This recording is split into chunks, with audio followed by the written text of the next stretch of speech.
जी बिस्मिल्लाहिर्रहमानिर्रहीम। हेलो अस्सलाम वालेकुम एवरीवन, मैं हूं Ismail Qasim and I welcome you all to very first episode here at the narrative. एक बड़ा शो है और एक ऐसा शो होने जा रहा है जिसके अंदर दो टोक बात की जाएगी। कोई छुपी बातें करने का हमें ना ही शौक है ना ही ज़रूरत है। इंपॉर्टेंटली आज के दौरे हाजिर के अंदर एनालिस्ट हमारे साथ मौजूद होंगे, इकोनॉमिस्ट आएंगे, पॉलिटिकल एनालिस्ट आएंगे, हर शोबे के लोग यहाँ पे मौजूद होंगे। उनसे बातचीत करेंगे, जो भी मौका महल होगा उसको देखते हुए क्या नैरेटिव आपके सामने पेश करना है एज इट इज़ ऑर्गेनिकली वो हम लाके आपके सामने रखेंगे। टू बिगिन विद आज की पहली एपिसोड के अंदर none other than Naeem Haneef हमारे साथ मौजूद हैं, सीनियर तज्जियाकार हैं, CEO RNNTV। एनएम बहुत शुक्रिया आपके वक्त का। साथ ही साथ असद खान साहब ने हमें ज्वाइन किया, बिजनेसमैन है, पॉलिटिकल एनालिस्ट हैं, इकोनॉमी के ऊपर ख़ास नज़र रखते हैं। खान साहब आपका भी बहुत बहुत शुक्रिया। आज की इस एपिसोड को आगाज़ करने का मकसद सिर्फ एक सादा सा है कि हुकूमत जो है उसके बड़े बड़े क्लेम्स हैं। एक तो फॉरेन पॉलिसी फ्रंट के ऊपर उनकी विक्ट्रीज़ जो हैं उनको ना सिर्फ हमने लोकली सेलिब्रेट किया है बल्कि एक नेशनली इंटरनेशनली भी हमने उसकी सेलिब्रेशन जो है वो देखी है और हर किसी ने उसको सराहा है। लेकिन जो आपके डेवलपमेंट इंडिकेटर्स हैं वो इंटरनल आपकी जो पॉलिसीज़ हैं उसके ऊपर एक सवालिया निशान खड़ा करते हैं। यानी इन्फ्लेशन और प्राइसेस से अगर मैं आगाज़ करना शुरू करूं तो आम आवाम जो है वो थोड़ी सी हमें सफ़र करती हुई नज़र आ रही है। एंड व्हेन आई से सफ़र थोड़ी सी, तो आई से इट वेरी हम्बली बिकॉज थोड़ा सा नहीं सफ़र कर रहे। अनएम्प्लॉयमेंट की बात कर लें, यूथ की बात कर लें, आम लोगों की बात कर लें तो मामलात काफ़ी ज़्यादा ख़राब हैं। यानी मैं अगर सिर्फ एक स्टैट आपके साथ शेयर करूं कि इस time below poverty line ratio जो है पाकिस्तान की वो 40% से ज़्यादा की है। ये वो लोग हैं जो रोज़ाना की बुनियाद पर 800 रुपये के करीब जो है वो भी नहीं कमा कर घर वापस लेके जाते। नईम हनीफ साहब, मैं आपसे आगाज़ करना चाहूँगा। हुकूमत तो बड़ी एक स्टेबलाइजेशन का, स्टेबिलिटी का नैरेटिव जो है वो बाहर पेश कर रही है और खुश नज़र आ रहे हैं। हमने देखा प्रेस कॉन्फ्रेंसेस के अंदर। आपको क्या लगता है, वैसे निज़ाम ठीक चल रहा है? देखें, अगर हुकूमत की बात करें तो ये दौर जो है 77 साला अदवार से वो बेहतर बताते हैं हमें। बिल्कुल ऐसे ही। तो जब ये दौर इतना बेहतर है और जो है ना दहलीज़ पर इंसाफ मिल रहा है, बेसिक सहूलियात मुयस्सर हैं, हेल्थ की सहूलत मुयस्सर है, एजुकेशन की सहूलत मुयस्सर है, और जैसे आप बता रहे थे कि 800 रुपये दिहाड़ी मजदूर नहीं कमा पाता बाज़ औक़ात, तो फिर आपको अनमोल पिंकियों की कैंपेन्स जो है ना वो लाने की ज़रूरत नहीं होती जब सब अच्छा हो। जब तो सब अच्छा हो। एग्जैक्टली जब सब अच्छा होता है ना, तो ये अनमोल पिंकी ये क्या कोई एक अनोखा साने हो गया, ये कोई नया हादसा हो गया। मैंने CCPO लाहौर से ये कहा था, अमीन वैन से, DIG हैदर अशरफ बैठे थे, अरशद अंसारी भी थे उस दिन, हम चारों बैठे थे। मैंने कहा DHA की गलियों में गरम अंडे की तरह कोकीन बिक रही है। ऐसे ही ठीक है। और मैं कहता वो कैसे? मैं कहा वो विसल बजाता है वो ड्रग डीलर, और जो एडिक्ट है वो अंदर वॉशरूम में कमोड पे भी बैठा, उसको पता है वो आ गया गली में। बिल्कुल। तो मैं कहा इस तरह वो गेट पे आता है, वो उसको डिलीवरी देता है, वो चला जाता है। फेज 6 के अंदर 10-10 मरले के किराए के ऊपर घर बैठे, मेरे से ब्लॉग नंबर पूछ लें। तो हाँ जी सर, तो कहने का मकसद ये है कि उससे पहले मैं भूल गया कि आपको मुबारकबाद है द नैरेटिव नया शो, और आप बड़ा अच्छा शो करते हैं, बड़ा ज़बरदस्त आपका कंटेंट होता है, और एक जो है ना बैलेंस शो वो हमने आपको करते देखा आज के दौर में, वो तो हमसे भी नहीं होता बैलेंस शो। बहुत शुक्रिया। तो अच्छा, मैं वापस उस पर आता हूँ। तो कहने का मकसद ये है कि वो कुछ भी नहीं हुआ और उसी तरह जो है ना वो जहर घोला जा रहा है। ठीक है। अब ये हुआ कि कुछ पॉलिटिशियंस के, अब मरने वालों के क्या नाम लेने हैं, वो आपके पास भी नाम है, मेरे पास भी है, खान साहब के पास भी है। उनके बच्चे जब जो है ना वो मुतासर हुए, कुछ तो मर गए और कुछ जो है ना इस वक्त रिहैब में गए हैं। आपको पता है पिछले 15 दिन में सिंध में, पंजाब में, वफाक में बड़े बड़े शख्सियात के बच्चे जो है ना वो रिहैब जा रहे हैं। आप रिहैब चेक कर लें जाके। ठीक है जी। कौन सी जमात के ज़्यादा बच्चे होंगे सर? देखिए, जमात उसमें सिंध में तो एक ही जमात है, पंजाब में दूसरी जमात है, वफाक में सारी जमातें हैं। तो कहने का मकसद है कि ये जो है ना इतना इसको हाईलाइट करने की ज़रूरत नहीं थी। तो वो जो है ना इस्माइल साहब वापस अब उस पर आते हैं कि जब सब अच्छा होता है वो नज़र भी आता है। हम तो मज़दूर लोग हैं, हम तो घर से निकलते हैं। ये अभी बकरों की ख़रीदारी करने जाएंगे तो उस व्यापारी की जो खानेवाल से निकला हुआ है, जो DG खान से आया हुआ है बकरे लेके, ज़रा उसके हालात तो पूछें कि उसका 1 साल कैसे गुजरा था। ये 4 बकरे पूरे साल की उसकी जो है ना वो उसका बिजनेस है, ऐसे ही, ये उसकी कमाई है। और फिर वो यहाँ पे लुट जाता है। यहीं पे लौट जाते हैं। ठीक है, वो बाज का वो अपने 6 बकरे वापस लेके जब जा रहा होता है तो उसकी हालत देखने वाली होती है। और फिर वो तबका जो जिसका गोश्त खाने के दिन आ रहे हैं, ये 3 दिन साल में उनको गोश्त मुयस्सर होता है। बिल्कुल ऐसे हालात तो फिर ये हैं, हालात सच तो ये है। खान साहब, मैं आपको ना इसी चीज़ को कंटिन्यू करते हुए आगे कुछ स्टार्ट से जो आके शेयर करना चाहेंगे। हुकूमत जहाँ पे कह रही है कि जी सब अच्छा है, डेवलपमेंट की जी दास्तान हमें सुनाई जा रही है, और स्टेबलाइजेशन का लफ्ज़ है, बेसिकली स्टेबिलिटी का लफ्ज़ है कि हालात बड़े ख़राब हो गए थे, हम सब कुछ पटरी पे लेके आए हैं ट्रेन को वापस। लेकिन मिट्टी के तेल की बात करते हैं, आम लोग, आम जिससे घर का चूल्हा जलना है, गरीब गुरबा का सिर्फ 154% इंक्रीज़ है। ये मैं सालाना आपको ईयर ऑन ईयर इंक्रीज़ बताऊंगा, 154%। यानी एक बंदा किस तरह से ले सकता है जाके। डीजल ऑयल की बात करें 93% उसके अंदर इंक्रीज़ है। मैं उसके अलावा गैस चार्जेस की बात कर लें 23% उसके अंदर इंक्रीज़ है। इलेक्ट्रिसिटी चार्जेस की बात कर लें सर 34% उसके अंदर इंक्रीज़ है। किसी को कोई डाउट हो, शक हो, पाकिस्तान ब्यूरो ऑफ स्टैटिस्टिक्स की वेबसाइट आपके पास मुयस्सर है, उसको खोलें। ये अपोजिशन का नैरेटिव नहीं है कि मैं यहाँ पे कोई और दूसरे अहदेदारान नहीं बैठे हुए, ये हुकूमत के अपनी साइट्स के ऊपर यहाँ पे मौजूद स्टैट्स हैं, मैं वो शेयर कर रहा हूँ। सर उसके अलावा आम अशिया जो है, गरीब गुरबा की तरफ जाने हैं, टमाटर की कीमत में 75% इंक्रीज़ है, प्याज जो है 42%, आटा जो है 40%, जाके बटर, मीट, एग्स, अंडे, आम लोगों के लिए जो बेसिक प्रोटीन है उसमें भी 8% इंक्रीज़ है। क्या कहना चाहेंगे? सबसे पहले तो इस्माइल कासिम साहब, आपको बहुत मुबारक हो इस शो का, द नरेटिव का, और RNN की तमाम टीम को माशाल्लाह इस तरह से आप लोगों ने स्ट्रेट फॉरवर्ड एक शो शुरू किया है। एंड लुकिंग फॉरवर्ड के जी आपके जो ऑडियंस हैं, व्यूअर्स हैं, वो इस शो को हर वीक या हर रोज़ जिस तरह से भी आप टेलीकास्ट करेंगे तो इन्जॉय करेंगे। जो आपने नंबर्स बताए हैं, अगर आप नंबर्स की बात करें तो नंबर्स आर नंबर्स। मेरे हिसाब से अभी ये जो नंबर्स हैं ये एग्जैक्ट नंबर्स नहीं हैं। एग्जैक्ट नंबर्स नहीं है। पाकिस्तान ब्यूरो ऑफ स्टैटिस्टिक्स से ज़्यादा एग्जैक्ट क्या होगा? नहीं, इसमें अगर आप ग्राउंड रियलिटी देखें तो इन्फ्लेशन जो है उसका रेट इससे कहीं ज़्यादा है, और इसको एक्नॉलेज किया है लास्ट मॉनेटरी पॉलिसी में स्टेट बैंक ऑफ पाकिस्तान ने, जिन्होंने अपना पॉलिसी रेट जो है, डिस्काउंट रेट जिसको कहते हैं, 1% जो है वो बढ़ाया है। तो ये इस चीज़ की एक्नॉलेजमेंट है। जब भी आप डिस्काउंट रेट स्टेट बैंक का मॉनेटरी पॉलिसी में बढ़ते हुए देखें तो इसका मतलब है कि आपकी इन्फ्लेशन बढ़ रही है। अगर एक आप आम इंसान की डेफिनेशन देखें, जो एक मिडिल क्लास में फॉल करते थे लोग, जो हमारे यहाँ पाकिस्तान की बहुत बड़ी परसेंटेज है आबादी की, वो अब मिडिल क्लास से निकल के लोअर मिडिल क्लास में आ गए हैं। और जो ट्रुथ है वो गवर्नमेंट को एक्सेप्ट करना चाहिए कि यस वी आर फाइटिंग, हम बेहतर करने की कोशिश कर रहे हैं, but at the moment due to international crisis और कुछ हम IMF से जो हमेशा ब्लैकमेल होते हैं, उसकी वजह से ही हमने ऑयल की प्राइसेस बढ़ाई हैं, लेवी इसमें डाली है, ताकि जो शॉर्टफॉल है FBR का, जो ये पूरा नहीं कर सके ड्यू टू देयर इनकॉम्पिटेंस, उसको ये पेट्रोल और उसमें मट्टी के तेल पे या डीजल पे लेवाई डाल के, टैक्स एडिशनल डाल के, वो टैक्स टारगेट्स जो पूरे किए जा रहे हैं, so that they can show a brilliant figures in the upcoming annual budget of Pakistan.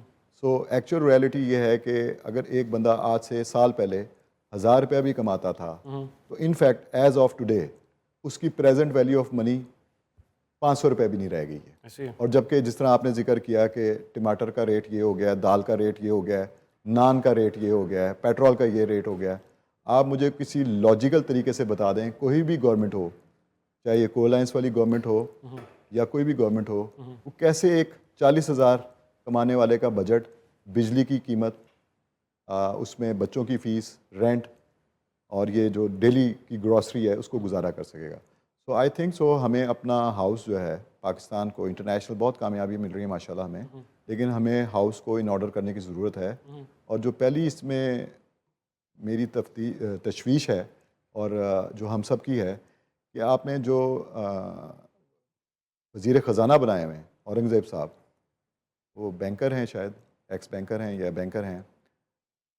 ये पोस्ट जो है ना किसी पॉलिटिकल पार्टी, पॉलिटिकल बंदे के पास होनी चाहिए, क्योंकि उसने अवाम में जाना है वापस, उसने अपने हलके में जाना है, उसको उसके हलके के अवाम जो वोटर हैं वो बताएंगे कि जी आज हमें गोश्त इतने रुपए किलो मिला है, भिंडी किलो मिली है सब्ज़ी, ठीक है, पेट्रोल हमें इसमें मिल रहा है, इसकी जो इलेक्ट्रिसिटी की प्राइसेस ये, तो उसको हीट फील होगी, तो बड़े ऐवान में वापस आके अपने प्राइम मिनिस्टर को या फैसला करने वाली कोर्ट को बता सकेगा, फीडबैक देगा कि जी 40,000 में नहीं हो सकता, गुजारा हो नहीं रहा। सो हमें इतनी अच्छी इस टाइम पे स्टेज मिली हुई है आपको इंटरनेशनल रिकग्निशन की वजह से कि आपको IMF के पास जाके अपने मुतालबात आम आवाम के लिए मनवाने चाहिए थे। सर IMF के पास जाके मुतालबा 25वां मेरा ख्याल है IMF का बेल आउट पैकेज है हमारा जाके, लेकिन IMF ने जो कंडीशनैलिटीज़ हमारे ऊपर लगाई हैं उसके ऊपर किस बेसिस से जाते हैं, क्या करते हैं, किस तरह मांगते जाके, क्योंकि स्टैट्स जो है ना, खान अभी आपने भी कहा कि शुरू में कि स्टैट्स ठीक नहीं है, तो मुझे शायद लगा जैसे आप हुकूमत को डिफेंड करने की कोशिश कर रहे हैं, लेकिन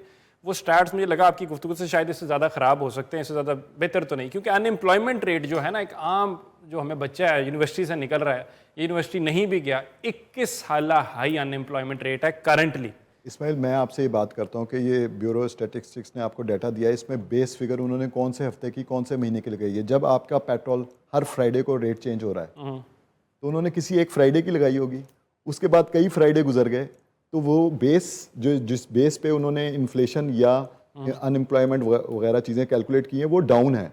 एज ऑफ टुडे अगर आप देखें तो वो उससे कहीं ज़्यादा है। मिसाल है कि सब्जियों का रेट, ग्रोसरी के रेट डेली के होते हैं किसी भी शहर में, लाहौर, इस्लामाबाद, पिंडी, कराची, कोयटा, पेशावर, आप चले जाएं, डेली के रेट हैं वहाँ पे। बिल्कुल। और इस तरह में महंगाई की, अगर हम पॉवर्टी की बात तो कर रहे हैं, और अगर आपको कोई सवाल हो सकता है सर हुकूमती अहदेदारान बैठ रहा हो कि जी नहीं ये स्टैट्स नहीं ठीक, पाकिस्तान ब्यूरो स्टेटिस्टिक्स को नहीं हम मानते, तो ठीक है, वर्ल्ड बैंक की प्रोजेक्शंस भी अगर आप उठा के देख लें, तो पॉवर्टी रेट को अपने आप उठा के देख लें तो वो कहीं जाके 30% के करीब कहीं पहुंचा हुआ है, उसको टच करता फिर रहा जाके बिलो पॉवर्टी लाइन रेशो, जो कि 800 रुपया नहीं रोज़ कमा सकते जाके, सिर्फ $3 की भी मैं बात कर रहा हूँ, जाके वो 40% के ऊपर गया हुआ है। स्टंटिंग की बात कर लें 40% उसकी रेशो है, फूड इनसिक्योरिटी की बात कर लें 60% के करीब रेशो है। नहीं भाई, लोग भूखे मार रहे हैं। आपने जो है ना वो कहा कि किस बेस पे जाते हैं IMF के पास, ज़्यादा स्पोर्ट्स बेस पे तो नहीं जाएंगे, ये टेनोर बेस पे जाते हैं। टेन्योर बेस पे, ठीक है। मसला ये है कि वो जो है ना कुएं से कुत्ते को निकालने की कोशिश कभी नहीं की गई हमारे यहाँ, और डंग टपाऊ पॉलिसी होती है। आपको पता है कि आपका बजट है, आप उसको मद्देनज़र रखते हैं, आप उनसे डील मारते हैं। आपने क्या मुतालबात मनवाने हैं IMF से? आप इस पोजीशन में हैं कि आप अपना कोई मुतालबा उनसे मनवा सकते हैं? उन्होंने जो कह दिया आपने जी हजूर, जी हजूर करना है, यस सर करना है, उठ के आ जाना, क्योंकि वो उठ के चले गए तो आपके पल्ले कुछ नहीं है, आपके पल्ले कुछ नहीं है। अब बात मुझे जो समझ आती है वो तो खान साहब बता सकते हैं। सादा सी बात यह है कि हमें डरा दिया जाता है कि हालात इतने ख़राब थे कि डिफ़ॉल्ट में जा रहे थे, तो इस बात को हम सेलिब्रेट कर रहे होते हैं। सागदार साहब आके वो करते हैं, जी वो जो खान साहब कह रहे थे कि वो बैंकर है, तो फिर सागदार में बना दो दोबारा, नहीं मिफ्ता में ले आओ जाके, मिफ्ता में ले आओ। ठीक है, कहने का मकसद है, भाई तो कर लिए सारों कहने का मकसद है कि भाई आप हमें डराते हैं। ये उसी तरह की बात है, शो से पहले खान साहब कह रहे थे कि यार ये बढ़ाते 50 रुपए 80 रुपए हैं, कम 5 रुपए करते हैं। सही बात, और उसको सेलिब्रेट करते हैं, उसको सेलिब्रेट करते हैं, 80 पे खामोशी है, 80 पे खामोशी है। तो same case with IMF deals, ठीक है। तो वहां भी ये इस तरह करते हैं, डिफॉल्ट से बच गए इसलिए हमने ये मुआहदा कर लिया, डिफॉल्ट से बचा लिया मुल्क को, ये मुआहदा कर लिया। वो पहले किसी दिन ना आम सादा जुबान में डिफॉल्ट भी खान साहब समझाएं, डिफॉल्ट होता क्या है। और डिफॉल्ट तो 98 से हम सुनी जा रहे हैं, वही ना, 90 की दहाई में भी हम बार बार डिफॉल्ट हो रहे थे। एग्जैक्टली फॉरेन एक्सचेंज रिजर्व इससे ज्यादा कम तो होते थे। मंसूबे बज़ाहिर नो डाउट, पंजाब हुकूमत घर छतें सुथरा पंजाब, उसके भी अब वो कट्टे खुलना शुरू हो गए। सर सुथरा पंजाब पे मैं एक सेकंड ब्रेक लगाऊंगा, वो जबरदस्ती आगे से रक्षा उठा के टायर घुमा के मीटर बढ़ाई जा रहे हैं ताकि पेट्रोल पूरा करा सके। वही कह रहा ना, वो वीडियो फुटेजेस आ गई हैं वहां पे। अच्छा इसी तरह जनाब वो अच्छा मुकाबला चल रहा है पंजाब हुकूमत का और वफाक का। मैं बाकी सूबों की बात अब बाद में कर लेते हैं। सिंध का तो बहुत बुरा हाल होगा ना।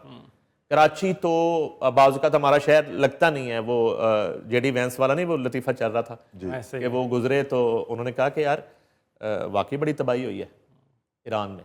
तो उन्होंने कहा नहीं ये कराची है सर।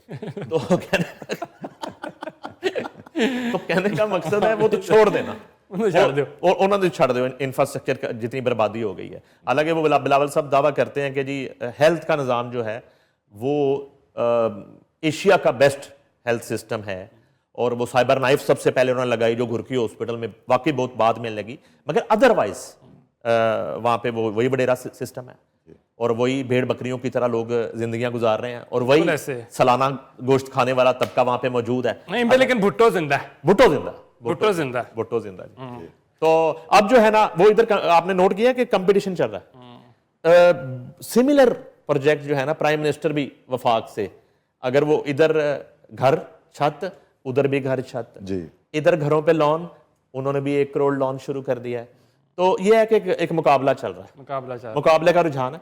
इसी मुकाबले में आपने छोटे भुट्टो साहब बिलावल भाई का नाम लिया है, तो वो अभी वो एक जगह पे तकरीब कर रहे थे, सारे इकट्ठे हुए, किस्मत माड़ी इनकी, जब हरी हो तो फिर हरी होती है। वो उधर कहीं इनका सिस्टम शुरू में उन्होंने नेशनल एंथम चलाया जी पाकिस्तान का, शुरू में नेशनल एंथम बंद हो गया 4 लाइनों के बाद। अब लोग सवाल पूछ रहे हैं, हम नहीं कुछ कह रहे, लोग कह रहे हैं कि इन्होंने कोशिश की कि टूटा फूटा जो खड़ेंगे ना पूरा कर लें। अल्लाह माफ़ी दे अल्लाह, ये हमारी वफाक की जमातें हैं जो कि हमारी 3-3 चौथी दहाई बैठी है, इनकी चौथी नस्ल आ गई है, तो उनको नेशनल एंथम नहीं पूरा। भाई आप ये बात कर रहे हैं, आप सारी असेंबलीज में पार्लियामेंटेरियंस को निकाल लें, कैमरे अपने लगा दें जाके, 95% जो है ना वो नेशनल एंथम नहीं पढ़ सकेंगे। चैलेंज है, मैं चैलेंज करता हूं, मैं चैलेंज करता हूं। एग्री करता हूँ ठीक है, तो वो कहने का वहां मामला कुछ और चल रहा है पीपल्स पार्टी के अंदर, वहां मामला ही हो रहा है। ये किस तरह की पॉलिटिक्स है? हम हुकूमत में नहीं, हुकूमत के साथ रहेंगे, सदके हम वजारतें नहीं लेंगे, मगर हमें मुराद पूरी चाहिए। मुराद पूरी चाहिए। आसिफ अली जरदारी सदर पाकिस्तान होंगे, लेकिन हमने अब ये हो गया, ये इनसे ना वो बस गुजर गई, ट्रेन नहीं गुजर जाती, आखिरी ट्रेन नहीं होती, ये पछता रहे हैं असल में। अब इनके अंदर लड़ाइयां शुरू हो गई हैं। फरियाल तालपुर, आसिफ अली जरदारी, बिलावल भुट्टो जरदारी, ये ग्रुप है पीपल्स पार्टी में, ये धड़े बन चुके हैं। वो तो शेख रशीद कहते थे शीन से मीम निकलेगी, नून निकलेगी, एंड ऑफ द डे ये हो जाएंगे इकट्ठे। लेकिन इस वक्त सूरत हाल ये है कि कोई मुराद अली शाह को एक्सेप्ट नहीं कर रहा और वहां पे अपना सीएम लाना चाह रहा है, कोई किसी मिनिस्टर को चेंज करना चाह रहा है, कुछ शर्जील मेमन की जगह को बंदा लाना चाह रहा है, कोई नासिर शाह की जगह बंदा ला रहा है। वहां पे तो सूरत हाल इस तरह की चल रही है। ये जो खान साहब ने इशारा किया ना, ये खतरनाक इशारा है, बल्कि खतरनाक उस वजारत के लिए हो सकता है, मुल्क के लिए तो अल्लाह करे शायद बेहतर हो जाए। वजीर खजाना जा रहे हैं, वजीर खजाना वो जा रहे हैं, औरंगजेब साहब जा रहे हैं। अब उनकी जगह कौन आता है वो अब डिपेंड करता है।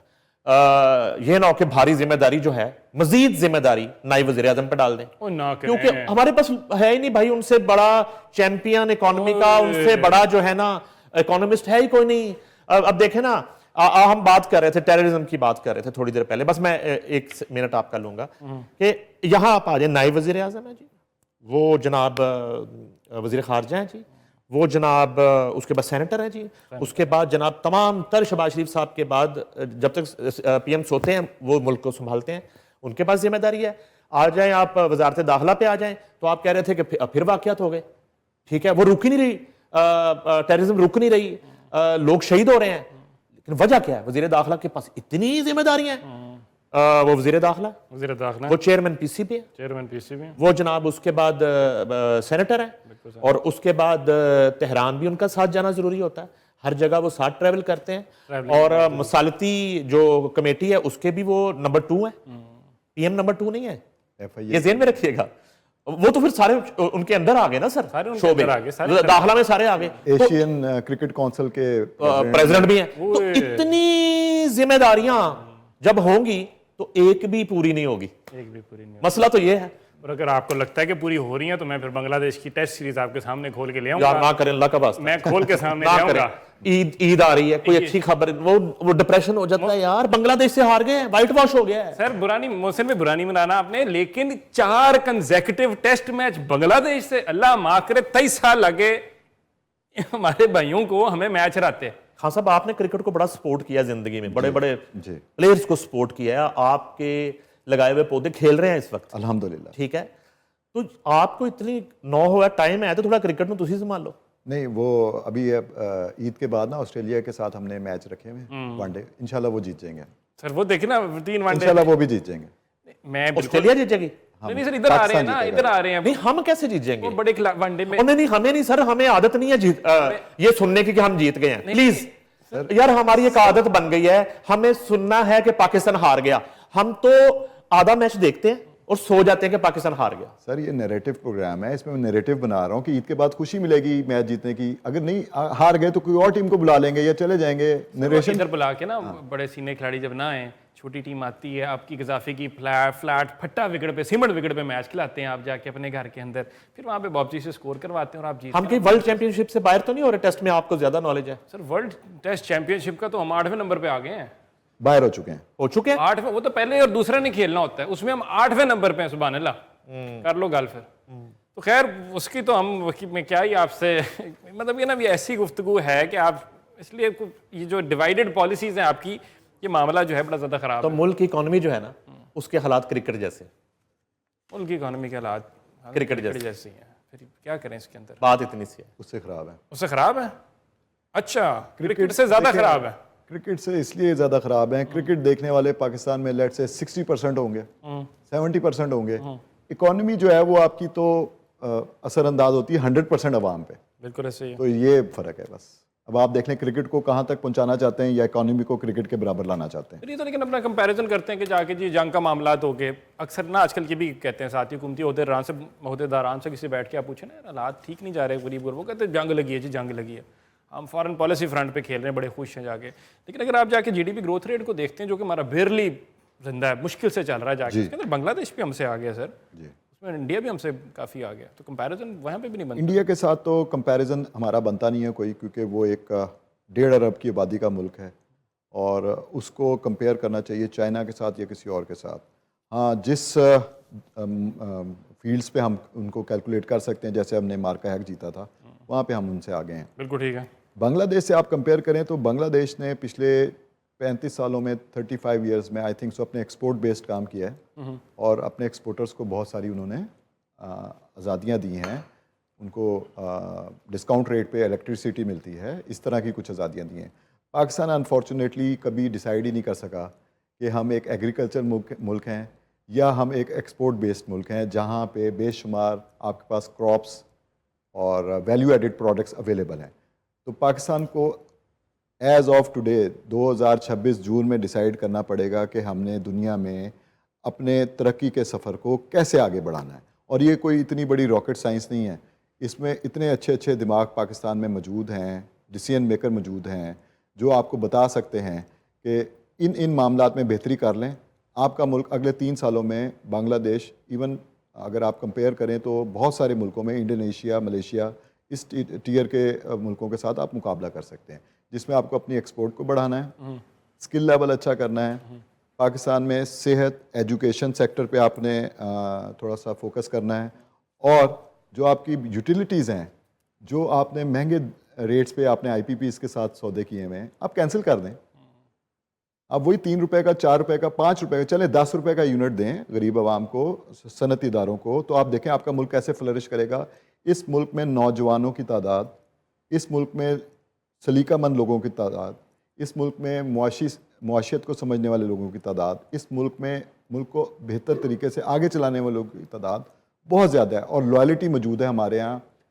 और चले मैं आपसे जिक्र करता हूँ, अभी ये प्रेडिक्शन ही समझ लें हालात के हिसाब से, इंटरनेशनल जिसको आप कहते हैं पैन वर्ल्ड, जो हालात चल रहे हैं, जंग वाली बात जो आपने की थी, इस फ्राइडे को मुझे ऐसा लगता है, मे बी नईम साहब मैं गलत हो जाऊँ, कि कोई 30 से 40 रुपए के दरमियान कोई हुकूमत शायद अनाउंस करे कि पेट्रोल हम सस्ता कर रहे हैं, और ये ईद का तोहफा है। लेकिन उसके बाद जो जुम्मा आएगा उसमें क्या होता है ये अल्लाह को पता है। नहीं, 417 पे जाके अब 30 रुपये ना सस्ता करें, आप ना एहसान करें, रख लें, हम घर रह लेंगे, हम अपने आप को मार लेंगे, आप ना करें, आप ना एहसान करें। सर वही वाली आपकी बात, जाके 150 रुपया बढ़ा के बाद में आपने 20 रुपये कम करके हमें आके आपने राज़ी करना है, ऐसे होगा नहीं सर। आप एजुकेशन की आपने बात की कि मुल्क को आगे लेके जाना है, तो एजुकेशन पे आपका फोकस होना चाहिए सर। 1.9% आपका बजट के अंदर उसका GDP के अंदर हिस्सा था टोटल जी सर। 51% जो आपने लोन रीपेमेंट पे गुजार देना जाके, बाकी 20-22% जाके वो हमारी गुस्ताखी माफ, मिलिट्री को हमने चले जाना है, डिफेंस के अंदर चले जाना, पीछे बचा क्या पीछे सर? सर बच जाता है। देखें अभी जिस तरह नईम साहब ने बात की थी कि आप IMF से बेहतर डील क्यों नहीं कर सकते, आप कर सकते थे।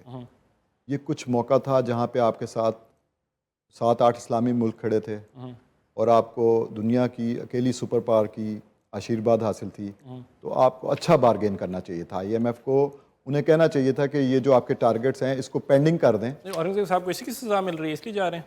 उन्होंने बेटर नेगोशिएशन नहीं की। देखें आपने इमरान खान साहब के दौरे हुकूमत में अपना स्टेट बैंक जो है गिरवी रख दिया हुआ है, पॉलिसी मेकिंग जो है वो IMF के पास चली गई है। चलें जो आपके पास रह गई हैं चीज़ें जो आपके इख्तियार में, आप उस पर तो बेहतर बारगेन करें। आप कह दें कि जी आपके टैक्स टारगेट्स जो है इस साल पेंड कर दें, ये हर जगह पे होता है, हर इदारे में होता है कि टारगेट पूरे नहीं हुए, बिजनेस में भी ऐसे होता है। तो थोड़ा सा आप सॉफ्ट करवा लेते हैं उसको और कह देते हैं कि नेक्स्ट ईयर में आप इसको 110% कर दीजिएगा। तब आपकी एक्सपोर्ट बढ़ जाएंगी, मुल्क खुल जाएगा, ऐसे ही। आपकी एक्सपोर्ट्स और सारे मुल्कों के साथ आपके ताल्लुकात बेहतर होने शुरू हो जाएंगे, तो आप वो टारगेट अचीव कर लेते हैं। अवाम को तो रिलीफ देते। अवाम को रिलीफ नहीं दिया, इसको मैं थोड़ा सा और एक्सपैंड करूंगा कि पाकिस्तान एग्रीड टू व्हाट, ये कैसा डिजास्टर्स इनकी कंडीशनैलिटी से जिन पे एग्रीमेंट की जाके हमने आपकी टैक्स टू जीडीपी रेशियो जो है उसको उन्होंने बढ़ा के 13.6% के ऊपर उन्होंने साइन किया। यानी आपने जो प्रीवियसली एग्जाम सेक्टर्स भी थे उनको भी आपने टैक्स करना है। जितनी एनर्जी सब्सिडीज दी थी आपने कहा जी खत्म हो गई। यानी 33% इलेक्ट्रिसिटी और 22% जो गैस की प्राइस हाइक आई वो इनकी वजह से आई। Maintaining market based exchange rate जो था, यानी रुपया कमजोर ही रहेगा, इंपोर्ट बढ़ाते जाओ सर, रुपये को हमने मुस्तहकम होने नहीं देना। हमारा तो कोई है ही नहीं, ना 3 में ना 13 में जाके फिस्कल डेफिसिट जो है उसको कम करना है आपने। प्राइवेटाइजेशन स्टेट इंटरप्राइजेस को आपने वो करना है। पीआईए आपके सामने है, जाके शुरू में रुकी, उसके बाद पीआईए हो गई, क्यों हुई भी, किस वजह से हुई, वो आपके सामने है। टेररिज्म की बात अभी तक की, वो नईम हनीफ साहब ने जिक्र किया उसका जाके। सर इन्हीं की हुकूमत के अंदर ना 2024 वो साल था जिसके अंदर पिछली एक दिहाई का highest number of recorded terror related activities हमने देखी। 1500 से 2000 के करीब तो आपने ऑपरेशन कर दिए थे। तो उसके बाद हम एक्सपेक्ट कर रहे थे कि सर अब कुछ ना कुछ तो होगा, मोहसिन भाई बैठे हुए हैं, कुछ ना कुछ तो निकालेंगे, लेकिन सर वो कुछ निकला नहीं। अल्लाह माफ़ करे, बिजाफर एक्सप्रेस में फिर जो हादसा हुआ वो हमारे सामने थे। सानहा कि हमने फेस करते रहना है। आप लोगों से मिलें, जाके पूछें, उनके दर्द तो देखें। आईडीपीज़ की तादाद सिर्फ सवात के अंदर ऑपरेशन में लाख रुपया टाप गई थी। आप बड़े बड़े महल्लात से थोड़ा सा नीचे तो आए ना सर, थोड़ा सा, हम ज़्यादा नहीं कहते, हम कहते वो V8 से एक बार शीशा तो बना, काला शीशा थोड़ा सा नीचे करके बाहर देखने की कोशिश तो करें। कच्ची बस्ती के अंदर छतें टपक रही हैं उनकी, फिर बात करें तो आपको बुरा लगता है। बुरा नहीं लगना चाहिए ना, नहीं भाई बस इंसानियत तो हो। उसमें ये है इस्माइल साहब के होगी सेलिब्रेशन, इज्जत मिल गई आपको पूरी दुनिया, अल्लाह ने इज्जत दे दी। क्या बात है। ट्रंप ने आपको 100 टाइम जो है ना सेंचुरी कर दी, उसने ये ग्रेट फील्ड मार्शल करने का, ग्रेट प्राइम मिनिस्टर कह दिया। हम भी आपको सलाम पेश करते हैं। आपने ईरानी अवाम की ज़िंदगियां महफूज बनाने में एक कलीदी किरदार अदा कर दिया। Hats off to you. अब अपनी अवाम की ज़िंदगियां बेहतर करने की तरफ आ जाएं। क्या बात है। ठीक है जी। और ये सिंगल हैंडली, मैं ये भी क्लियर कर दूं, ये जो है ना ये सेरा है फील्ड मार्शल के साथ, ये मैं आपको बता दूं। ये 10 मई के बाद नरेंद्र मोदी का जो अखंड भारत का ख्वाब था ना, वो मलियामेट हुआ। बिल्कुल ऐसे ही। नेतन्याहू का अखंड इसराइल का ख्वाब मलियामेट हो गया, कर दिया। बहुत बड़ा रोल है पाकिस्तान का, कोई शक नहीं, फील्ड मार्शल ऑफ पाकिस्तान का। जिस अंदाज से सफारतकारी की उन्होंने, ये काम तो गवर्नमेंट का था, उन्होंने कर दिया, हो गया। अब गवर्नमेंट अपना काम तो करे भाई, अपना तो करो, अपने काम पे लग जाओ। हो गया है, मान लिया दुनिया ने, मान लिया, हो सलाम, हम भी सलाम कर रहे हैं, शो में बैठे सलाम कर रहे हैं। सर क्या बात है, कमाल है आप, ऐसा तो कोई कर ही नहीं सका, ना कोई कर सकेगा, ना किसी की कैपेसिटी थी। ये कैपेसिटी का इशू था असल में। ये इनिशिएटिव लेना, ये आपका खासा है, आपने करके दिखा दिया। क्या बात है। ईरानी अवाम की जिंदगी महफूज बना ली, खित्ते का अमन लौटाने में आपका किरदार हो गया।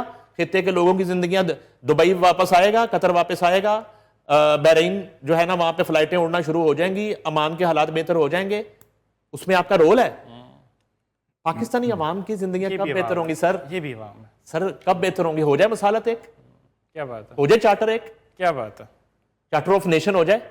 चार्टर ऑफ नेशन अब इसकी जरूरत है सर। क्या ये कर लें सर, मैं तो ये अर्ज कर रहा हूं। हम अप्रिशिएट कर रहे हैं आपको, जो क्या बड़ा कमाल किया। पूरी आपने खिता बचाया, साउथ ईस्ट एशिया बचाया आपने, मिडिल ईस्ट बचाया आपने पूरा ग्लोबल वर्ल्ड ऑर्डर जो है नया उसको तख्लीक किया आपने। सर क्या बात है आपकी, सलूट है आपको, किया नहीं मैंने किया, तालियां भी बजाई हैं। अब आपकी अपनी गरीब गुरबा जो है ना सर, ये 5 मिनट दूर निकले, अपनी थोड़ा सा बाहर निकले, आपको नजर आएगा लोगों का हालात। क्यों मैं कह रहा हूँ, दर्द क्यों है सर? बर्ड्समैन ट्रांसफॉर्मेशन इंडेक्स है सर। अब आपको लगे ब्यूरो स्टेटिस्टिक्स गलत है, वर्ल्ड बैंक गलत है, यूनाइटेड नेशन गलत है सारा, तो फिर ना मैं एक इंडिपेंडेंट जर्मन थिंक टैंक है उसके भी स्टार्ट्स ले आता हूँ। मैं आपसे खेलूंगा इनके ऊपर, गलत है मुझे आके इसकी बेस पे साबित करना है और कुछ नहीं करना। सर वो कहता है 137 कंट्रीज को वो खान साहब असेस करते हैं। उन्होंने जी आपको अपना 2026 का इंडेक्स, ये आपकी हुकूमत चल रही है, आपकी 26 का है, 25 का भी नहीं है, इसी साल का। सर उन्होंने आपको ना ओवरऑल स्टेटस इंडेक्स के अंदर ना आपको दिए 10 में से 3.5 नंबर, डेमोक्रेसी के अंदर 3.3 नंबर दिया आपको, इकोनॉमी के अंदर 3.8 नंबर दिए 10 के अंदर से, गवर्नेंस इंडेक्स के अंदर उन्होंने आपको दिए 3.4, 137 में से इन्हीं के अंदर 111 नंबर, 108 नंबर, 112वां नंबर, 111वां नंबर, यानी आपके आम गवर्नेंस की इश्यूज के ऊपर वो आपको रैंक कर रहे हैं 137 ममालिक में से इतना बुरा हाल है। और मज़े की बात है, जब लेवल ऑफ डिफिकल्टी आता है ना, तो आपने परेशान नहीं होना कि मैं इतने कम नंबर क्यों दे रहे हैं। लेवल ऑफ डिफिकल्टी के अंदर उन्होंने 8.1 नंबर दे दिया आपको। सही है, आप सही कह रहे हैं इस्माइल। मैं अगेन कहूँगा कि ये भी रियायती नंबरों से हम पास हुए हैं, बल्कि पास नहीं हुए हम, कोई मेरे ख्याल में कोई सप्लीमेंट्री जो है ना, सप्ली हमारी लग गई इसमें, सप्लीज लग गई इसमें, कायदा सप्ली हैं। जिस तरह नईम साहब ने अभी जिक्र किया, ग्रेट फील्ड मार्शल जो हैं उनकी बदौलत कम से कम एक चीज़ तो दुनिया में तय हो गई है इस टाइम पे कि पाकिस्तान का कोई मिनिस्टर या पाकिस्तान की कोई ऑफिशियल मिनिस्ट्री या कोई भी बंदा जो है, प्राइम मिनिस्टर इवन, किसी मुल्क का दौरा करेंगे तो बैगिंग के लिए नहीं जाएंगे इस दफ़ा। जैसे कि अभी वज़ीर आज़म साहब मोहतरम शहबाज शरीफ साहब जो हैं चाइना के दौरे पे हैं, तो वहाँ पे उन्होंने ट्रेड की बात की है, इंसेंटिव की बात की है कि आप आके हमारे यहाँ आईटी के स्किल्स में, ऑयल सेक्टर में, एनर्जी सेक्टर में काम करें, ट्रेड की बात की है। तो ये एक छोटा सा चेंज नज़र आ रहा है। अच्छा, इसी से व्यवस्था पिछली बात आपकी जो चल रही थी कि इन्फ्लेशन इतनी ज़्यादा हो गई है, तो मैं आपको एक फार्मूला बता देता हूँ। इट इज़ जनरल फार्मूला, किसी से भी पूछेंगे आप, वो बड़ा क्लियर फार्मूला है। Inflation is directly proportionate to corruption. जब इन्फ्लेशन होगी, आपकी रियल वैल्यू ऑफ मनी जो है, आपकी बाइंग पावर कम होगी, तो वो माशरे में, सोसाइटी में क्या पैदा करेगी? करप्शन पैदा करेगी। तो ना सिर्फ ये कि हम अनएम्प्लॉयमेंट इंक्रीज़ कर रहे हैं with lower GDP per capita income, इसके साथ साथ हम कंटिन्यूसली माशरे में, सोसाइटी में करप्शन भी की जड़ें भी बना रहे हैं। तो ये बहुत जल्दी एड्रेस करने वाली चीज़ें हैं जो कि हमारे हुकूमती इदारों को, सिविल हों या हाइब्रिड मॉडल हो, उनको इसको एड्रेस करने की ज़रूरत है। दूसरी चीज़ आपने बताया कि रुपया जो है उसको हमने आर्टिफिशियली कंट्रोल किया हुआ है।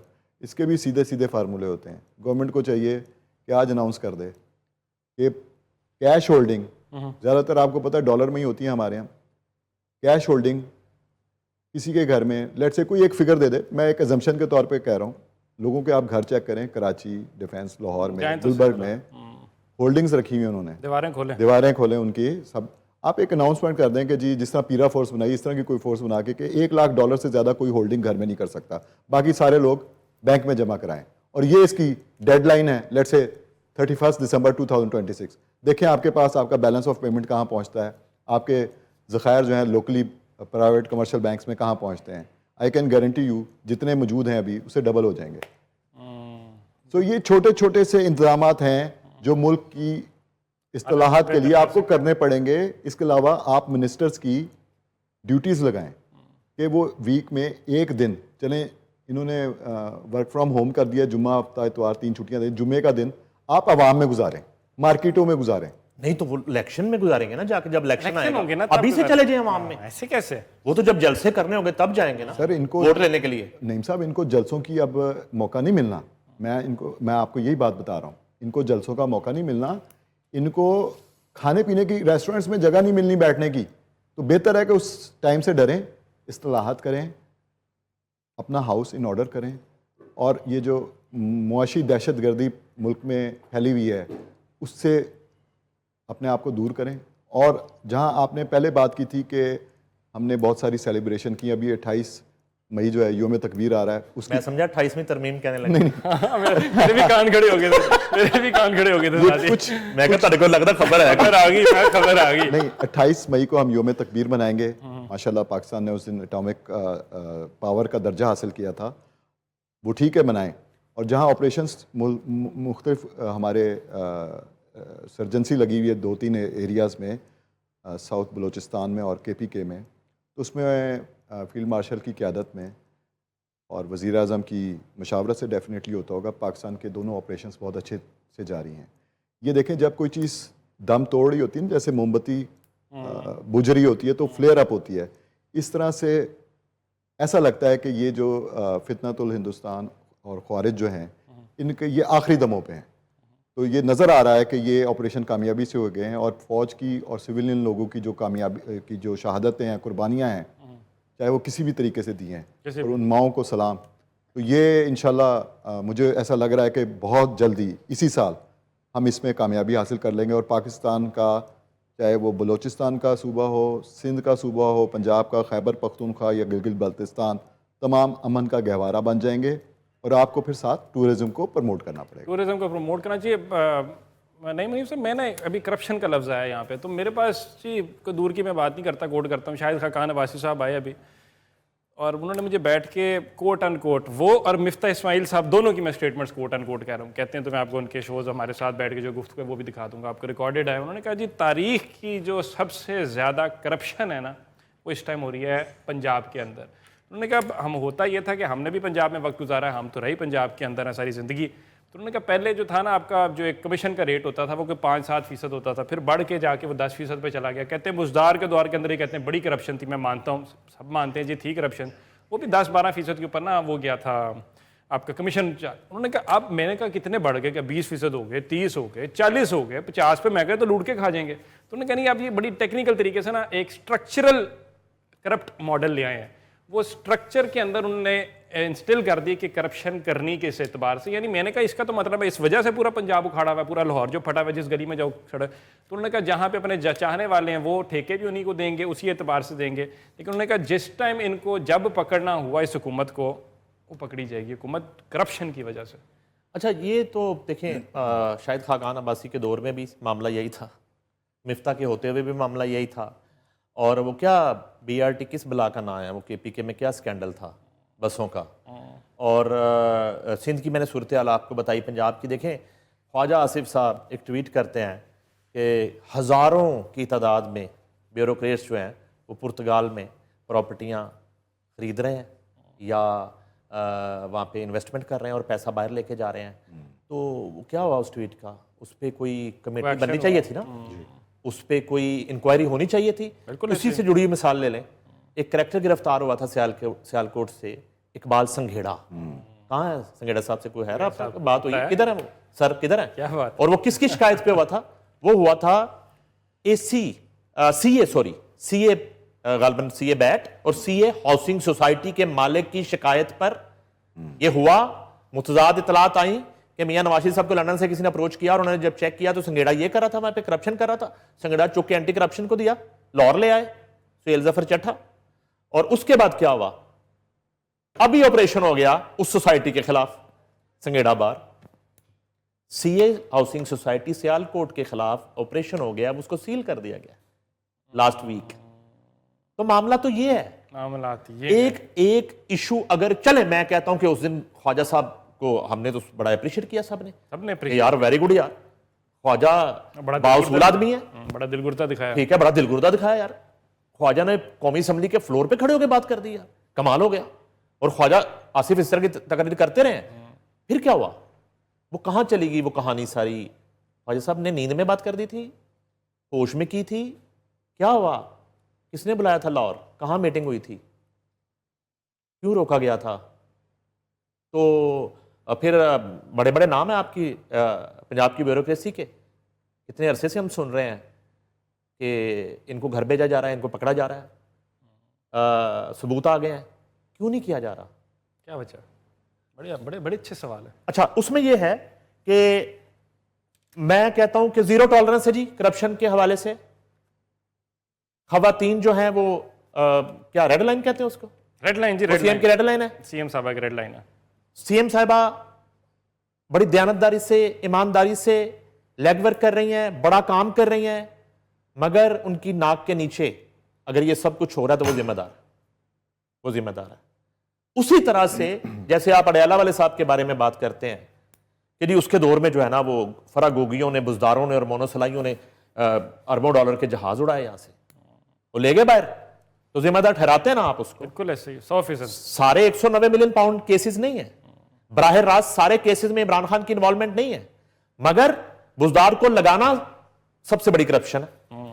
सबसे बड़ी आगे फरागोगियों और बनीगाला, जब मनीगाला बन गया था, ठीक है, तो आप डालते ना सारा कुछ इमरान खान पे, बिल्कुल डालते हैं, बिल्कुल तो खुद भी आपको, फिर अब आप भी आपको जिम्मेदारी लेनी पड़ेगी।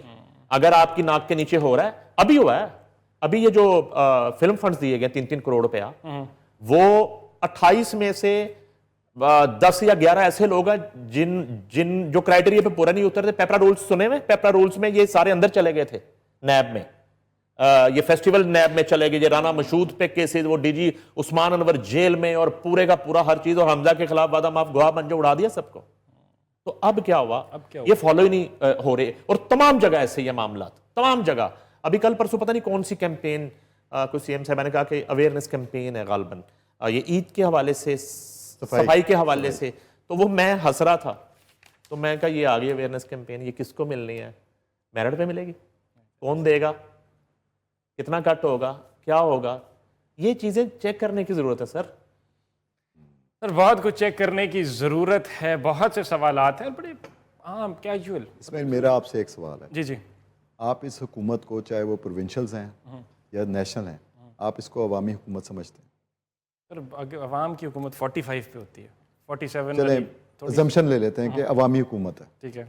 आप मुझे ये बताइए, ये तो फिगर्स कहीं कोई स्टैटिस्टिक्स ब्यूरो नहीं छापता ठीक है। कि कितने एमएनए, कितने एमपीएस डेली बेसिस पे जब भी सेशन होते हैं 100% हाजिरी होती है उनकी? नहीं सर, ऐसे नहीं सर। चलें दूसरी सजेशन ले लें, स्पीकर प्रोविंशियल असेंबलीज या सीएम कर लें और स्पीकर कौमी असेंबली या पीएम कर लें, अटेंडेंस लगाएं अपनी अपनी असेंबलियों में और हर नुमाइंदे से पूछें कि आपने फ्राइडे को जो विजिट किया था उसका मुझे ना प्राइस इंडेक्स, मीटिंग मिनट्स तो दें ज़रा। प्राइस इंडेक्स कि फ़लाँ चीज़ इतने की है, फ़लाँ चीज़ इतने की है, फ़लाँ चीज़ मेरे हल्के में इतने की है और ये मेरे इलाके के फ़लाँ मार्केट के बंदे के साइन है, इस पे वो बेचता है, साइन करता है, ये जमा करा दें ज़रा, ये देखें अवामीपन जो है ना सारा नज़र आ जाएगा और इन लोगों को, आम लोगों के दुख और दर्द का एहसास होगा कि ये कौम कैसे जी रही है। सर ये तब होगा ना जब इंटरेक्शन होगा, इंटरेक्शन ये तब होगा ना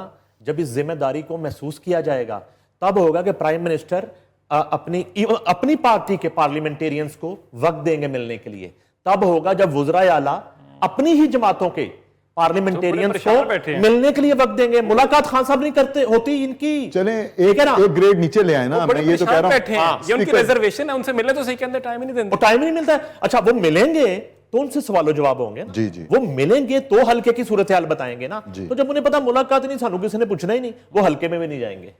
हाँ लेकिन कुछ, और अगर मिल लेंगे तो हो सकता है पूछ लेना उनसे गुर्दे क्यों बेच रहे थे, हो सकता है कुछ नहीं कुछ एमएनए ऐसे हैं, एहसन इकबाल साहब जैसे, ख्वाजा आसिफ साहब जैसे, जो मुझे पता है कि अपने हलकों में जाते हैं, वही ये पेश कर दें कि हम बुजुर्ग होकर ये काम कर रहे हैं, तो नौजवान जो बाकी एमएनए एमपीएस बैठे हुए केपीके से लेकर सिंध में और पंजाब में और बलूचिस्तान में, वही रिपोर्ट वीकली जमा करा दिया करें कि ये सर हमारी रिपोर्ट है, हमने विजिट किया, ये प्राइस इंडेक्स है, ये मैंने साइन कराए हुए हैं उस इलाके की मार्केट से, ये है। तो ये है सर गुर्दे बेचने से दिल फेंकने तक की कहानी। तो ये है हुकूमत की गुर्दे बेचने से दिल फेंकने तक की कहानी। और मैं जाते टाइम ना कंक्लूजन से पहले एक आपको चीज मजे की बताऊं, आयरनी इस सारी के अंदर क्या है। हमारी सीएम साहबा कहती हैं खवातीन मेरी रेड लाइन है, उन्होंने पहले दिन भी कहा, आते साथ का, थ्रू आउट का। जेंडर गैप इंडेक्स के अंदर ना सर आप पाकिस्तान की रैंकिंग 146 में से ना सेकंड वर्स्ट है globally. There you have it. I guess thank you so much to both of the esteemed guests. Khan साहब, नईम मुनीर साहब, बहुत बहुत शुक्रिया, आपका वंडरफुल डिस्कशन। इसी तरह आपके साथ कॉन्वर्सेशन हमारी हर वीक होती रहेगी। Do let us know in the comment section आप लोगों को क्या लगता है, और अपना अगले हफ्ते तक के लिए बहुत सारा ख्याल रखिए, दुआ में याद रखिए। ईद मुबारक। अल्लाह हाफ़िज़। अल्लाह हाफ़िज़।